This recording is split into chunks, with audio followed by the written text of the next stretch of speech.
दोस्तों, हमारे साथ ऐसा कितनी बार होता है कि हम अपनी किस्मत को कोसते हैं। हम कहते हैं हमारी किस्मत फूटी है। ऐसा मेरे साथ ही क्यों होता है? जब हमारे साथ कुछ बुरा होता है हम आमतौर पर निराश हो जाते हैं और अपनी किस्मत पर दोष लगाने लगते हैं। हम ये सोचते हैं कि हमारे भाग्य में उल्टी चीज़ें ही लिखी गई है और सब गलतियां हमारे ही जीवन में क्यों होती है। हमें लगता है कि हमारे पास सही चीज़ों की कमी है, जिसके वजह हम अपने गोल्स को हासिल नहीं कर पा रहे हैं। कितनी बार हमने बहुत सी चीज़ बस ये कहकर छोड़ दी है कि किस्मत में होगा, नहीं तो मुझे मिलेगा। कैसे हम तो अपने आप को ये तक तसल्ली दिला देते हैं कि इसमें मेरा दोष था ही नहीं, मैं और करता भी तो क्या।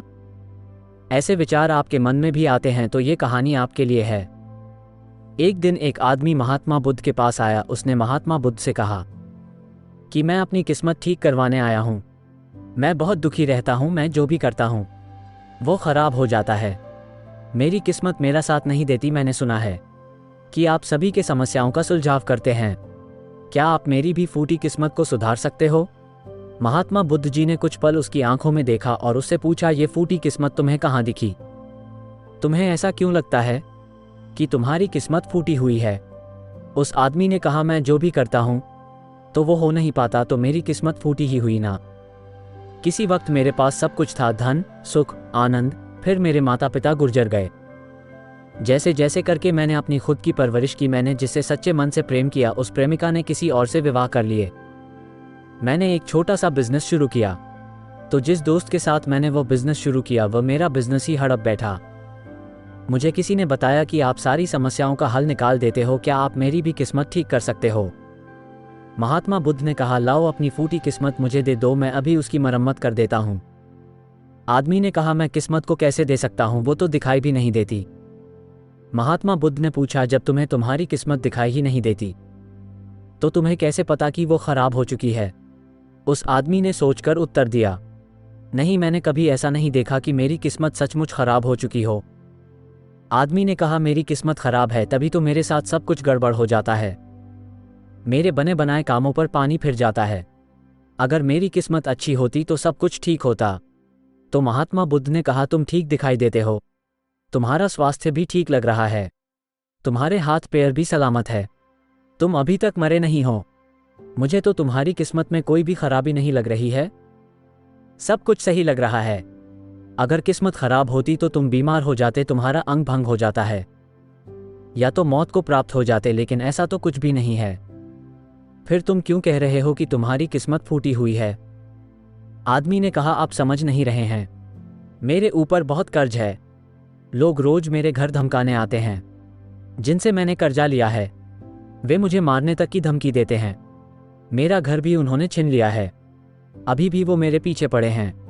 तो ऐसे में मैं कैसे कह सकता हूं कि मेरी किस्मत सही है? महात्मा बुद्ध ने विचारपूर्वक कहा, तो समस्या गंभीर है।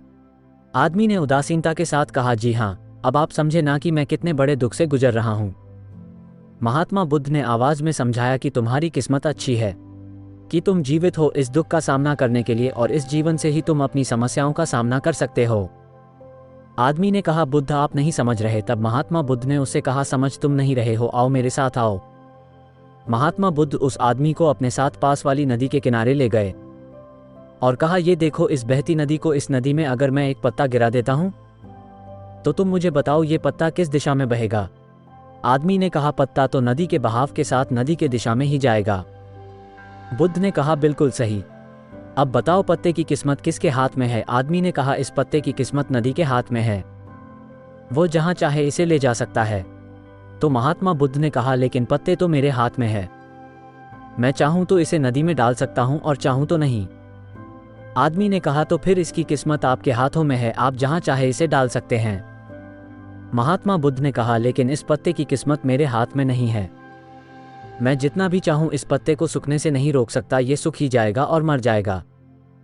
जब तक ये पेड़ पर था ये हरा था, इसे ऊर्जा मिल रही थी, लेकिन अब ये पेड़ से अलग हो गया है। अब बताओ इस पत्ते की किस्मत अच्छी है या बुरी? आदमी ने कहा, अब तो इसकी किस्मत बुरी है, क्योंकि अभी अपने पेड़ से अलग हो गया है और ज्यादा दिन जीवित भी नहीं रह पाएगा, धीरे धीरे सूख जाएगा। महात्मा बुद्ध ने कहा, अभी ये मरा नहीं है, अभी भी ये जीवित है, और लाभ यह है कि अभी यह पत्ता वो सब कुछ कर सकता है जो वो पेड़ से लगे रहकर नहीं कर सकता था। बुद्ध ने वो पत्ता हवा में छोड़ दिया, वो उड़कर दूर जा गिरा। तब बुद्ध ने कहा, देखो, पेड़ पर रहकर भी कभी इतनी दूर नहीं जा सकता था। आज इसने स्वतंत्र होकर उड़ने का आनंद लिया है। फिर वो पत्ता उड़कर नदी में जा गिरा। बुद्ध ने कहा, देखा, अब वो पत्ता नदी में तैरने का भी आनंद ले रहा है। और अगर तुम ध्यान से देखो तो ये पत्ता कितने ही छोटे छोटे जीवों को अपने ऊपर बैठाकर नदी के एक किनारे से दूसरे किनारे पहुंच रहा है। इस पत्ते की भी किस्मत अच्छी है, क्योंकि वो अपने नए अवसरों को ढूंढने में लगा हुआ है।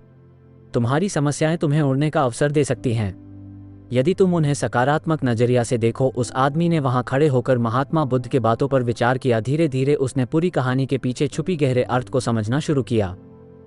वो महात्मा बुद्ध की ओर देखते हुए बोला, आप सही कह रहे हैं महात्मा, मैंने अपने भाग्य पर ध्यान देने में अपनी अप्रोच को सीमित कर दिया था। मैं इतना प्रयास कर रहा था कि समस्याओं और मुश्किलों पर ही फोकस करता रहता, जिसके कारण मैं उनमें मौजूद अवसरों को देखने में समर्थ था। मुझे अब समझ आ गया है कि मेरी फूटी किस्मत बस एक डर और निराशा से उत्पन्न एक धारणा थी। ये कहानी हमें ये सिखाती है कि हमारी किस्मत हमारे हाथ में होती है। हम खुद अपने जीवन की दिशा निर्धारित करते हैं।